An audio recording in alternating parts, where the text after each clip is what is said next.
ASMR FDB here, back with another Magic the Gathering post-draft video. I'm going to be unsleeving a deck that I drafted 2 weeks ago. And I think I went 2-1, and that one wasn't a loss, it was a draw. We went to time because my opponent was playing a little slowly.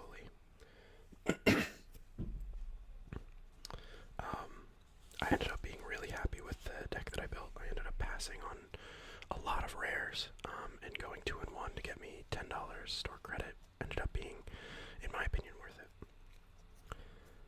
it. So,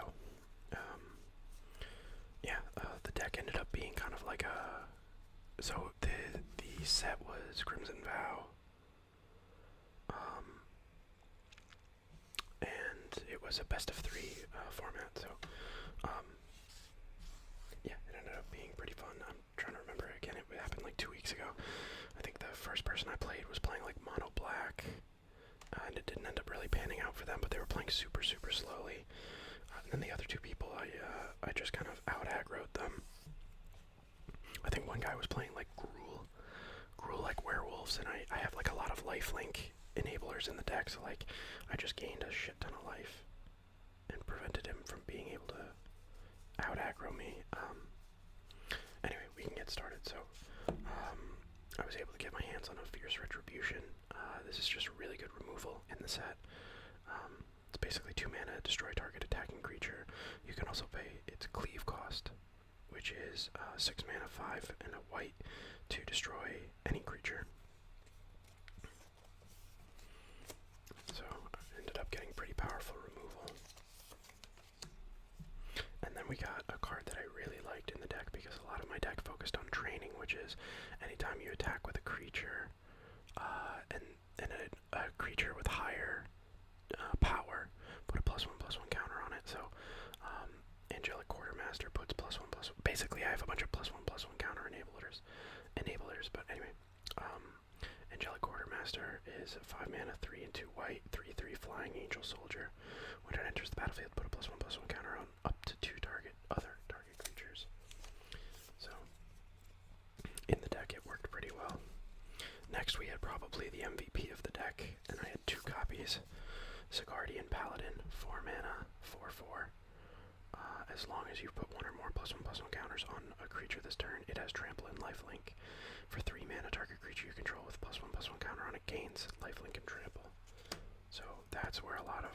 Okay, so that was one of the MVPs of the deck. The other, which I only got to cast once, but it's so powerful, is Arm the Cathars, or Cathars. 1 and 2 white, until end of turn, target creature gets +3/+3, up to 1 target creature gets +2/+2, and up to 1 target creature gets +1/+1. All of them have to be different creatures. Those creatures gain vigilance until end of turn. So an extremely powerful game-ending turn can occur with Arm the Cathars or Cathars, especially because I have so much trample and lifelink in the deck. Next we have Cloaked Cadet. Cloaked Cadet is 5 mana, 4 and a green, 2/4 with training. So whenever this creature attacks with another creature with greater power, put a +1/+1 counter on this creature. Whenever 1 or more +1/+1 counters are put on a human you control, draw a card. This ability triggers once each turn. Happens pretty frequently, so putting +1/+1 counters on stuff happens pretty frequently, so I drew a lot of cards with that guy. I got my hands on an Evolving Wilds to help fix my mana. I mean, I guess pretty much all of these are going to go in that pile. Next we have Resistance Squad, 3 mana. When it enters the battlefield, if you control another human, draw a card. Basically my deck was made up of almost all humans, so and drawing cards is good. Next we have Wolf Strike, 3 mana, 2 and a green, instant, target creature gets +2/+0 until end of turn. If it's night, then if it deals damage gets until end of turn. If it's night, then it deals damage equal to its power to other target creature you don't control. So I guess it doesn't get +2/+0 if it's not night, but I don't think I had any real like night or day-bound cards, but there was an instance, I think, where my opponent turned it to night, and that became a good card. But either way, it's a 3 mana removal spell. Obviously, I have to have a creature on the battlefield for it, but... Next, we have Nature's Embrace. Nature's Embrace is 3 mana, 2 and a green. Enchant creature or land. If it's a creature, it gets +2/+2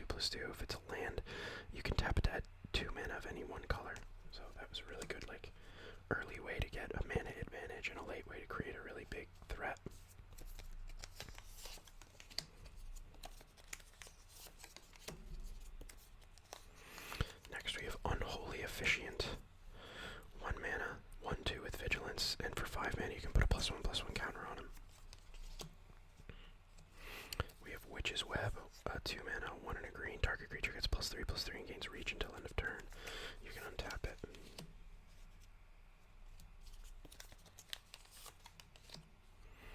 Next we have Rural Recruit, 4 mana, 3 and a green, 1/1 with training. When it enters the battlefield, create a 3/1 green boar creature token. So it creates a body that can trigger its own training, which is pretty good, but it is 4 mana. It's a 4 mana 1/1, which can be kind of brutal, but the 3/1 will trigger basically all of my training creatures. Ooh, I'm saving these. I really like the black and white lands. They're very spooky. Next we have Valorous Stance, 1 and a white. Target creature gets indestructible until end of turn, or destroy target creature with toughness 4 or greater. So good removal, and a good way to protect a creature. Next we have Parish Blade Trainee, 1 and a white. When it dies, put its counters on the target creature you control to 1/2, and it has training. So easy creature to get a +1/+1 counter on. Next we have Olin Bach Escort, 1 white mana. Sacrifice a target creature you control with a +1/+1 counter on it, gains lifelink and indestructible until end of turn. It's 1/1, so it's a great creature in our deck.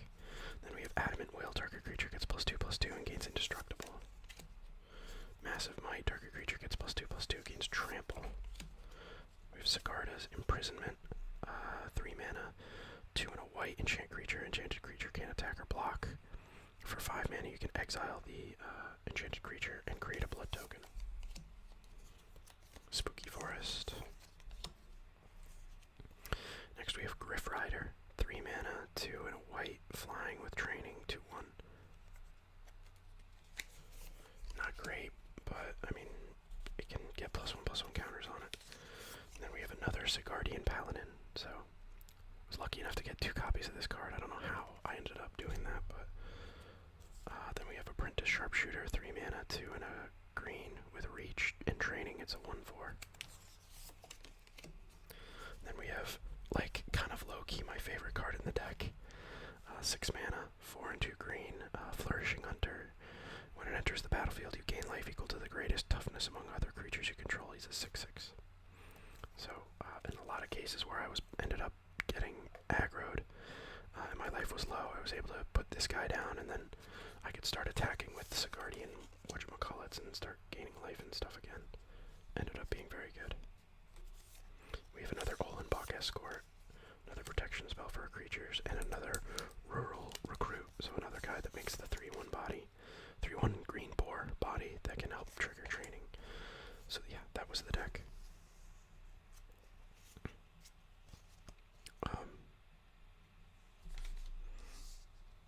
Yeah, I ended up really enjoying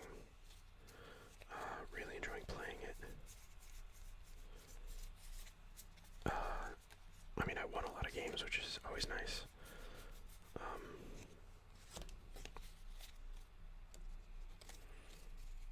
And being able to get $10 store credit definitely helped. I think it ended up paying for, I got a Cabal Coffers, or no, Cabal Stronghold, not Coffers. Coffers is a ridiculous amount of money. I ended up being able to get a Cabal Stronghold from the game store, and I mean, and I saved $4, I think. I think it was like a $6 card. So of the $10 I got, it basically paid for a card for one of my commander decks. So yeah, that was that deck. And then let me see, I actually might have another deck that I built. There was like we had a Strixhaven.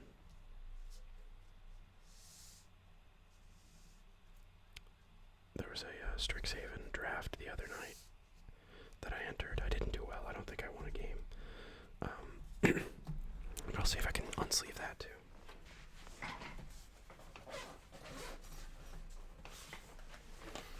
Going to my handy dandy draft thing here.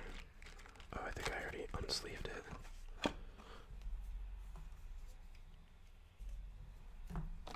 Whatever. Well, I mean, I guess for now. I keep hearing yelling outside. I'm getting kind of nervous because it sounds close. Or people like in my yard. Alright, so forests in the back. Yeah, these are the lands I bring to my draft, so I have my own basic lands. All just like assorted, like M12, like. Wow. Yeah, somebody's out there like really freaking yelling, scaring the bejesus out of me. It sounds like we got zombies outside or something.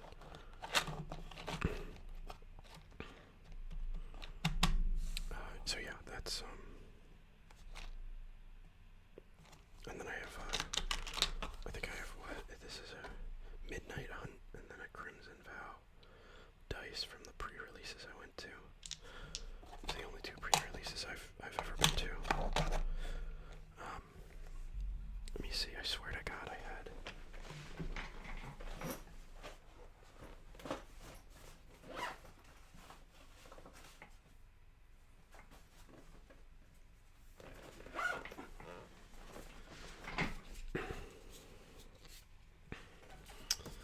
I mean, this isn't the deck. Oh, I got another Aven Mind Sensor. Unbelievable. I have so many of those Aven Mind Sensors. Set that aside, set that aside, set that aside. I did like, it ended up being like Silver Quill, bad stuff. Hold on, I might still have the cards.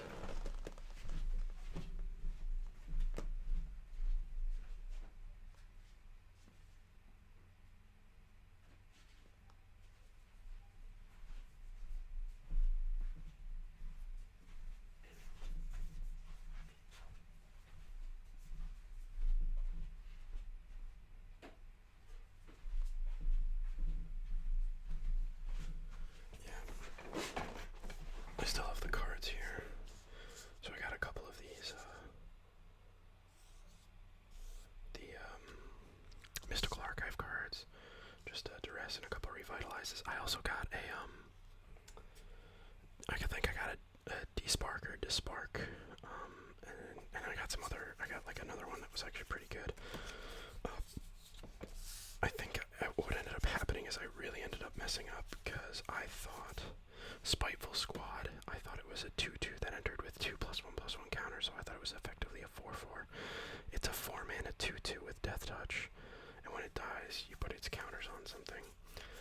So I drafted heavily into that, but I got Killian Ink Duelist, which was really good, and I thought that like a lot of my spells that targeted my own creatures would be really good. They ended up not being very good. Like Exhilarating Allocation, I think I had a couple of these, I think I had like 3 of these. Like Essence Infusion, yeah, there's the other one, and then the sideboard is still over there, I'm not gonna go grab it. Ageless Guardian, I should have just never played that. Clever Lumomancer is actually like a good card, I should have played that more. Promising Dusk Mage, not bad, because a lot of it, you know, it probably was gonna get a +1/+1 counter on it, and we could draw a card. Humiliate was really good, but I ended up getting Duressed. And so they took my Humiliate, which really sucked. Beaming Defiance was really good with Killian.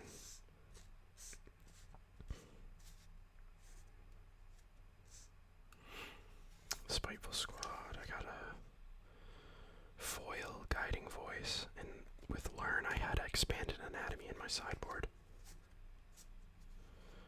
Then we had Mage Hunter, another Spiteful Squad, another Promising Dusk Mage. Pillar Drop Rescuer, when it enters the battlefield, return target creature card with mana for 3 here. Last from your graveyard to your hand. Not bad if we ended up getting Killian killed, but I didn't end up having a lot of draw power. Expel, exile target tapped creature, reduce to memory. Like it just, and then I had a Silver Coal Campus. It just didn't pan out really that well.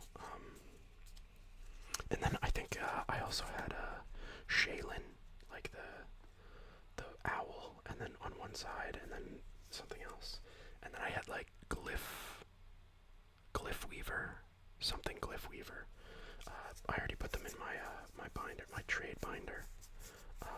So yeah, the deck wasn't this bad. It had a couple rares in it. Selfless Glyph Weaver, yeah, which is like the 2-sided. Like one side is like you can sacrifice the creature and then give your creatures like protection or indestructible, and the other side is like destroy all creatures except for one creature you control.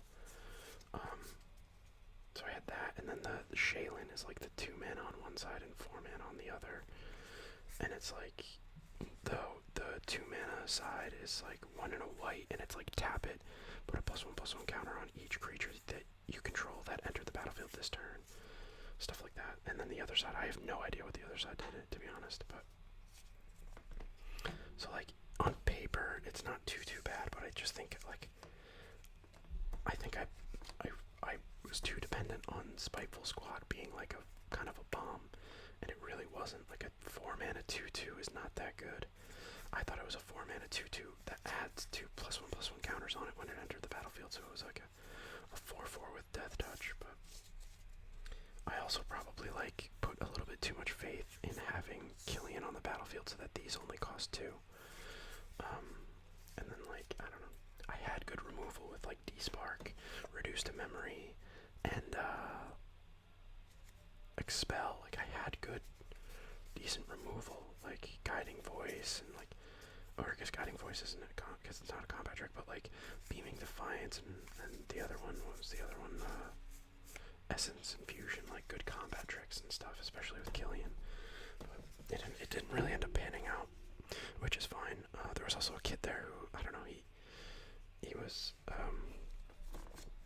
kind of a talker. I don't mind when people talk to me. I'm fine having a conversation, but he was kind of a little like, I don't know, it was like kind of like to a degree like rude.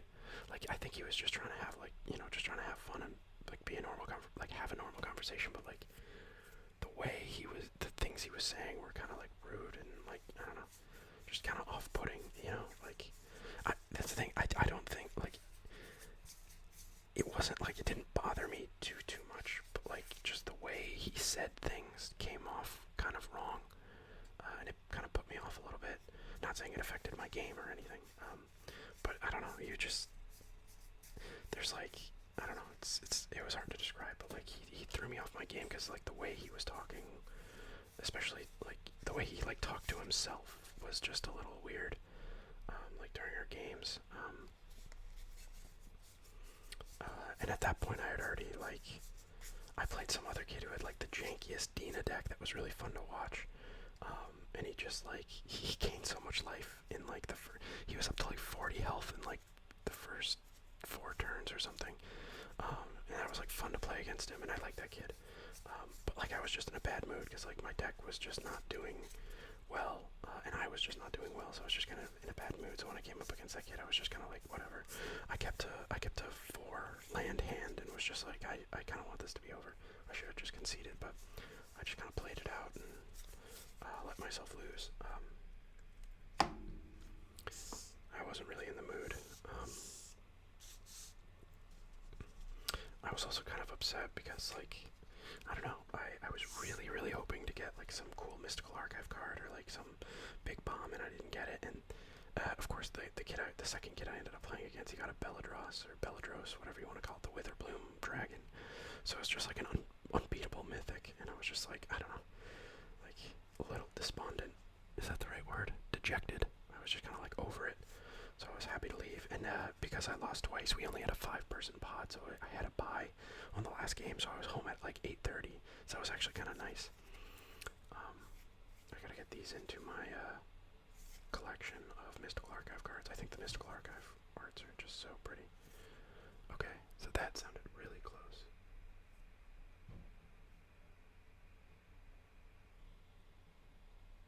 I think there are like people in my yard.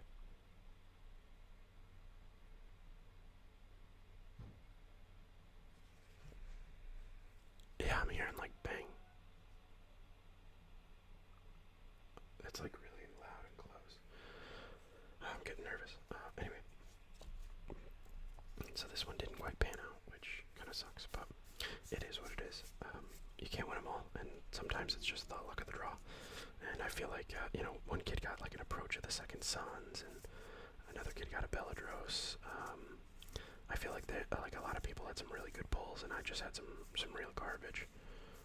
I think there was another kid at the table who didn't really end up having a great deck either, but I mean, that's just the way it goes. Not everybody's gonna have the best pulls ever. That's kind of what makes draft fun. But when you're the nail and not the hammer, obviously it's a bit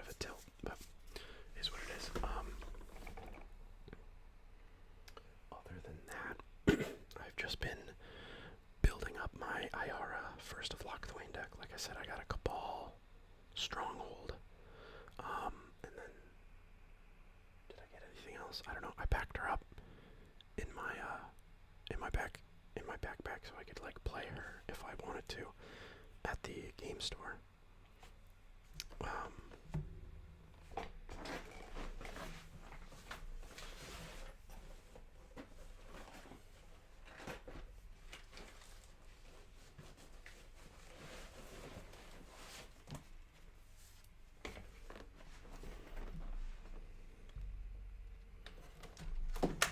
I gotta move that.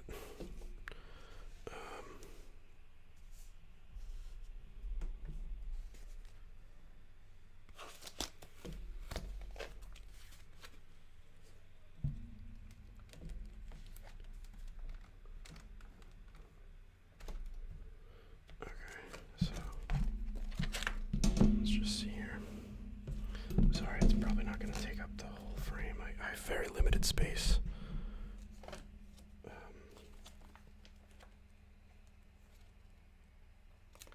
I'm trying to find where my Aven mind sensors are, because I have two here.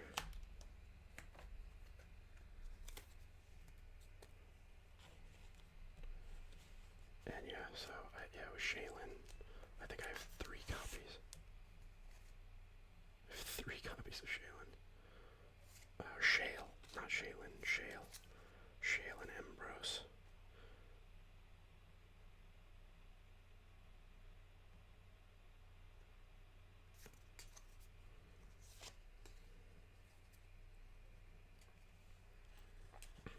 I have a Japanese Shale too.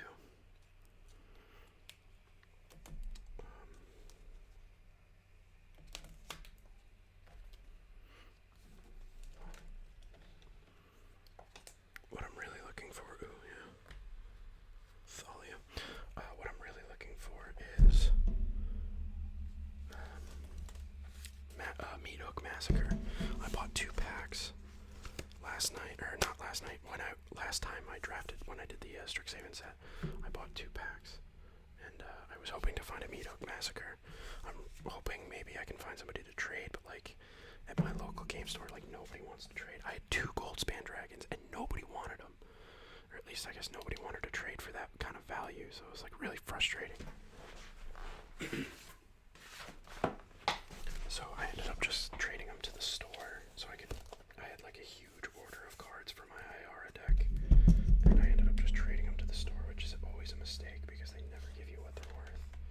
But like, I had to, because they were just sitting. I had them for weeks and weeks and weeks, and I don't have a lot of money right now, so like, if I was gonna get the cards that I ordered, I needed to, I needed some money to, I needed to trade it in to kind of like afford it. It sucks, but it is what it is.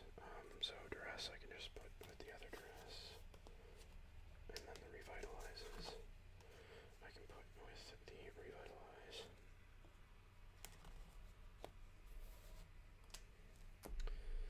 Anyway, it's neither here nor there. Well, I mean, it is both here and there, but anyway. This is my non-trade binder. This is my, like, cards I like and want to keep and make decks with binder.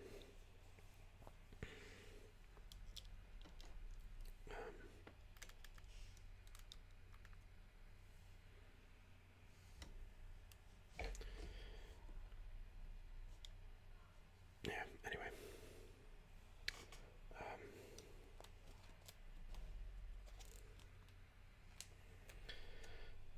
So it is what it is, but just trying to see what's in here. Rhythm of the Wild, that's actually worth something. Magma Opus. Oh, I have expressive iterations in here, that's right. I have a foil expressive iteration. I bet that's worth something. But yeah, I have a great henge. I'm trying to trade somebody a great henge. If anybody is in Connecticut and wants wants to trade a Great Henge for like a Meat Hook Massacre, and then maybe like something else. I have a Great Henge, and I'm looking for a Meat Hook Massacre. I also need like, what is it, Tireless Pilgrim. I don't know. It's the black creature. Whenever a creature you control dies, create a treasure token. Obviously, we'd probably have to figure out a better deal. But like, if I could trade somebody a Great Henge and like something for Meat Hook Massacre, and that'd be like ideal. That'd like very close to me finishing my Iara deck.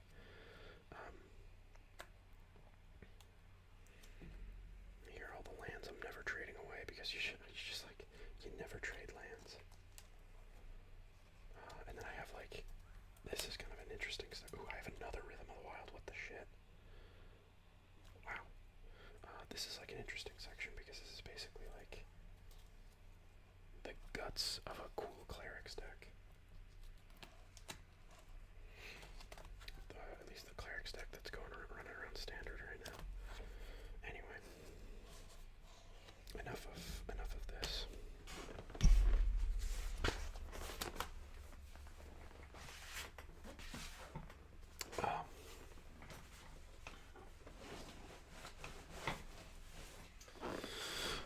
All right.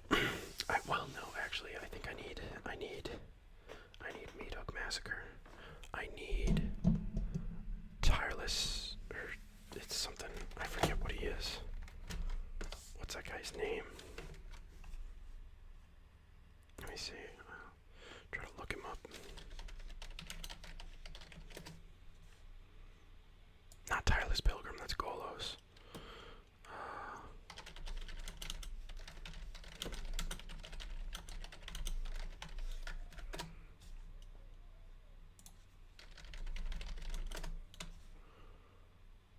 Pitiless Plunderer, that's what I'm looking for. Pitiless Plunderer. 4 mana, anytime a creature you control dies, create a treasure token. Yeah, that's what I'm looking for. Pitiless Plunderer. So like a Pitiless Plunderer and a Meat Hook Massacre, and then Thornbite Staff. Those are like the last 3 pieces that I need for my Iara deck. And then like after she's done, which I can't wait, because I love that deck so much and I can't wait to play it in paper. I've been playing it so much in Historic Brawl. So if you have some time, check out my Iara deck video, the EDH video, the in paper one, and then also check out the one that I played on Arena, because oh my god. And then after that, I don't know what I'm building. I don't know what I build next. I'm always working on my Yuriko deck, because that's like the closest thing I'll ever make to a CEDH deck. But like, other than that, like what as far as a casual deck, still building my like Reese Redeemed or like something, I don't know. I guess I can show you what that looks like. So I actually changed it. I changed it from Reese the Redeemed to Prava of the Steel Legion and Kamal, Heart of Krosa. So, Prava, yeah, I have these two as commanders. They're partners. And then it's just basically just green, white, make as many fucking tokens as you possibly can. Prosperous Innkeeper, just because like if we're making a bunch of tokens, might as well gain a bunch of life. Ended up getting a Life Crafter's Bestiary in a promo pack, which is pretty cool. Intangible Virtue, Captain's Call, Wolf Willow Haven, Courser of Crufix, Shalai Voice of Plenty in its foil, Reese, Intrepid Adversary foil, and from a promo pack, Amara, Kabir Takedown, Maya, join the Farseek, Path of Exile, Chroma's Will, Felidar Retreat, Hour of Reckoning, Austere Command, Will Leave Liege, Reclamation Sage, Tristani's Celesnia's Voice, Yasharn, Amara Tandris, Imperious Perfect, Divine Visitation, Beast Whisperer. So like, yeah, it's just create tokens, Avenger of Zendikar, Asika's Chariot, Second Harvest, another Arasta. Okay, so this can go into a different deck. Ronos' Monument. Harmonize, Sorna Queen. Skewed Swarm, Endrace Forerunners. Rampaging Baloths. One of my favorite cultivates. Toski, Sereth, Viper's Fang. So, there's just a lot here. Kamal and Prava. So, like, yeah, so Prava just buffs your tokens up a lot, and then Kamal is just like a good game ender, essentially. So that's that deck.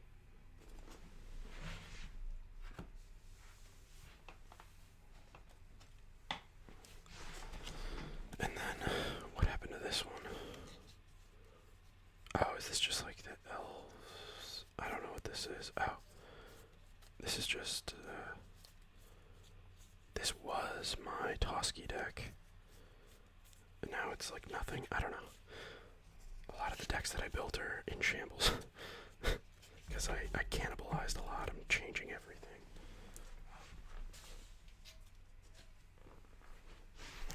I don't know. It doesn't matter. But yeah, basically, I don't know if I'd even like this guy as a commander. Anyway, doesn't matter.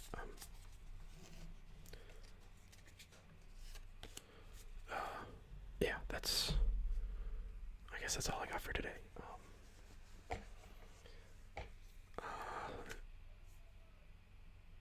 Yeah, thanks everybody for watching.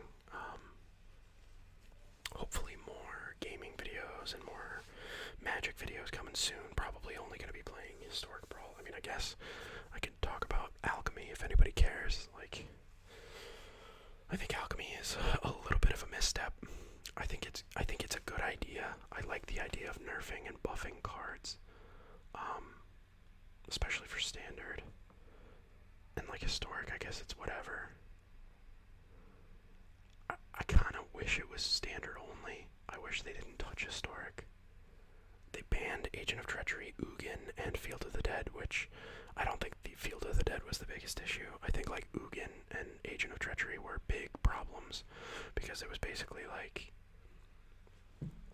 I don't know, it was very anti the nature of Historic Brawl. I feel like the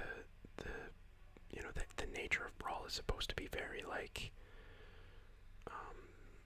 very big, grindy, like explosive games, and then somebody just slams an Ugin and it's just like, okay, well then everything's over. It's very Ugin is a very anti-fun card. A very control-based card, and obviously like control in Historic Brawl isn't particularly great, but it's just, it's so game-ending that it's just like, okay, so we're just like not gonna play, right? Like you're just gonna wipe everything, and then I'm gonna struggle to ever get back from this or whatever. And then Agent of Treachery is just like, I'll take your commander, and then your whole deck doesn't work anymore, and that's just so, it's, the point of Historic Brawl and having a commander is to like play your deck around it. So it's just kind of a very feels bad card. So I get those bans. I don't think Field of the Dead was that big of an issue. But the fact that like the nerfed and buffed cards affect Historic Brawl, I think is kind of a huge misstep. I think applying a nerf and buff system to standard is really cool. I think that that's a great idea, and I think that was a great idea that they did that. But I don't think that it should have applied to historic, like flat out, like just there's no option to play historic without those nerfed and buffed cards. Not to mention they really made working with the nerfed and buffed cards a mess. Like I can't tell you how many times I've had to like reopen my deck within the client of MTG Arena itself, and like mess around with like, 'cause the cards like don't work. Like you put the card in your deck and then it's the normal card and it says it can't be in the deck, and then you switch it out and then you try to, like, no matter what, even if I put the version of it that has like the little A symbol, they're not good at that play, so I didn't expect that to be perfect, but that sucks. The fact that Historic is plagued by it, I think sucks. I think it's a really great idea for Standard, and I wish it was like I wish they when they pushed it out, I wish it was just like I think the best way they could have done it, it was like, hey guys, we know Standard is lame, so for right now we're adding a new Standard format where cards can be buffed and nerfed. We'll see if you guys like it, and then we'll go from there. And then like if people are like think it's awesome, okay, cool. So now we're gonna make a version of Historic with with the same rules, and then see how that goes. And then when people enjoy that, then oh, okay, cool. Now this is like an interesting thing, and people like it. But like to just be like, yeah, no, okay, so Alchemy affects everything in the game, and you can still play Standard, like that's fine. But like you also have the but like all of your Historic stuff that you've ever done is going to be affected by this. That being said, it was like a lot of cards that I don't really play with, like Goldspan Dragon, Asika's Chariot was kind of a bummer, and stuff like that. So it's like, I don't know. I just think that it was a little heavy-handed to just make Historic a live format with like the nuffed, buffed, and nerfed cards. So I think that could have been done better. And I seriously think that just like, okay guys, here's a version of Standard where cards can be nerfed and buffed, and that's all they did. If that was the first step that they made, I think that would have been a lot better, because it's a slower introduction, and it's just like, Standard is boring and lame right now, so let's give them something new to play. People will really freaking enjoy it, and then from there, we kind of expand the Alchemy format from there. I think at the very least, it should have been, here's Alchemy Arena, and here's not Alchemy Arena. So if you want to play the old Historic cards, you absolutely can. If you want to play the Alchemy Historic cards, you can. But the fact that it's just like, I think you guys get what I'm saying, so I don't need to keep repeating myself. So overall, I'm very 50-50 on it. I think that it's great for Standard. I think that it's a positive iteration. I think buffing and nerfing cards is something that should have happened a while ago. It does make it more Hearthstone-y. It does kind of, but like, who wants to keep logging in and playing? Is it turns, mirrors, and stuff like that? And I think the concept is cool. It's like a digital. It is becoming more of a digital game for a digital age. But the paper game will always exist for people who want to play that. And they do have queues for the regular paper thing. So I'm very 50% of it I think is very good, and then 50% of it I think could have been done better. So I don't know. It's a little frustrating, but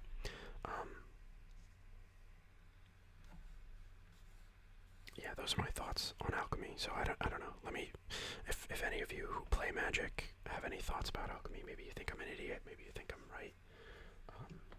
Let me know. I'd love to hear what you guys think, or what you guys thought of Alchemy.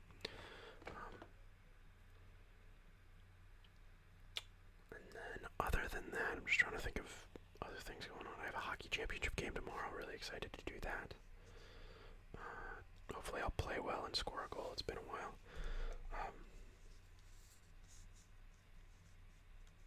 Other than that, I've been playing a lot of Halo. Been playing a lot of Overwatch lately. I wonder if you guys would like, let me know if you guys would want to see me play Overwatch. I obviously couldn't do a series because it's not a single player. There is no like single player, but like, I could always just like play Overwatch, and you guys can watch. I don't know.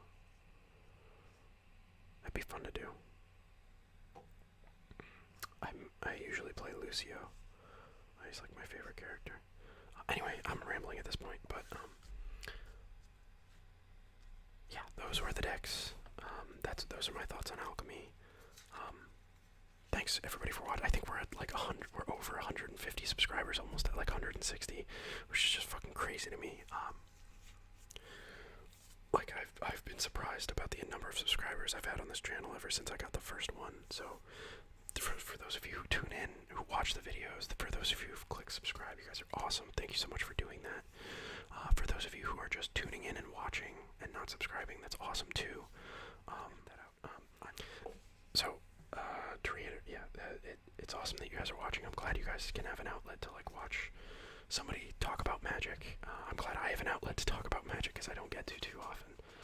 Other than when I go to my local game store, but everybody there knows so much more about it than I do.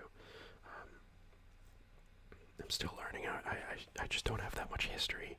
I've only been playing since 2019, so it's hard when, you know, there's just so much to know about Magic and stuff like that. There's just jokes that people make that I can't understand. I just have to kind of courtesy laugh and pretend I know, even though I don't. But anyway, neither here nor there. Thank you all for watching. I appreciate all of you. More videos coming soon. Have a great night. Hopefully this was nice and relaxing for you. We'll talk to you later.